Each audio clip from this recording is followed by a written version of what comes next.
in any of 168 countries. In 1999, there were 1 million patents digitized by IBM, and those 1 million patents were the first time human innovation had been put into an electronic digital searchable format. We took that information and we did a very simple exercise using our linguistic genomics technology, where I made the horrific assessment that approximately 1/3 of all patents filed in the United States were functional forgeries, meaning that while they had linguistic variations, they actually covered the same subject matter. In 1999, patents on coronavirus started showing up, and thus began the rabbit trail. March 2003. Panic grips Hong Kong as a deadly new virus sweeps through the city. In 2003, the Center for Disease Control saw the possibility of a gold strike, and that was the coronavirus outbreak that happened in Asia. They saw that a virus they knew could be easily manipulated was something that was very valuable, and in 2003 they sought to patent it. And they made sure that they controlled the proprietary rights to the disease, to the virus, and to its detection, and all of the measurement of it. We know that Anthony Fauci, that Ralph Baric, that the Center for Disease Control, and the laundry list of people who wanted to take credit for inventing coronavirus were at the hub of this story. From 2003 to 2018, they controlled 100% of the cash flow that built the empire around the industrial complex of coronavirus. The World Health Organization has officially named the novel coronavirus the novel coronavirus outbreak. The coronavirus The World Health Organization is has a pandemic. An international public health emergency. While we know that the coronavirus manipulation started with Dr. Ralph Baric in 1999. The major characteristics of SARS, MERS, and SARS coronavirus 2. It's a good way for you. Ralph Baric is the researcher at the University of North Carolina, Chapel Hill, who's famous for his chimeric coronavirus research.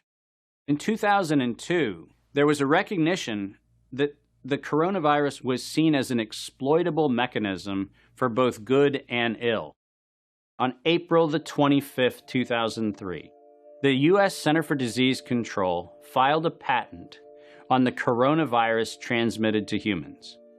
Under 35 U.S. Code Section 101, nature is prohibited from being patented. Either SARS coronavirus was manufactured, therefore making a patent on it legal, or it was natural, therefore making a patent on it illegal. If it was manufactured, it was a violation of biological and chemical weapons, treaties, and laws. If it was natural, filing a patent on it was illegal. In either outcome, both are illegal. In the spring of 2007, the CDC filed a petition with the Patent Office to keep their application confidential and private. They actually filed patents on not only the virus, but they also filed patents on its detection and a kit to measure it. Because of that CDC patent, they had the ability to control who was authorized and who was not authorized to make independent inquiries into coronavirus. You cannot look at the virus, you cannot measure it, you cannot develop a test kit for it. And by ultimately receiving the patents that constrained anyone from using it, they had the means, they had the motive, and most of all, they had the monetary gain from turning coronavirus from a pathogen to profit. Developing and owning a coronavirus vaccine has become a biotech arms race with political overtones. This vaccine gold rush is starting to bother me. Gold rush. Let's keep that in mind. And so somewhere between 2012 and 2013, something happened. The federal funding for research that was feeding into places like Harvard, Emory, University of North Carolina, Chapel Hill, that funding suddenly became impaired by something that happened at the NIH, where the NIH got this little tiny moment of clarity and said, I think something we're doing is wrong. And in 2013, the NIH said, gain-of-function research on coronavirus should be suspended. The National Institutes of Health had a moral and social and potentially legal reason to object to research. But the letters that were sent to the researchers essentially said, you are receiving notice that we're telling you to stop. And now on the bottom of the page, we're going to clarify what stop means. Keep going. But when the heat gets hot in 2014 and 15, what do?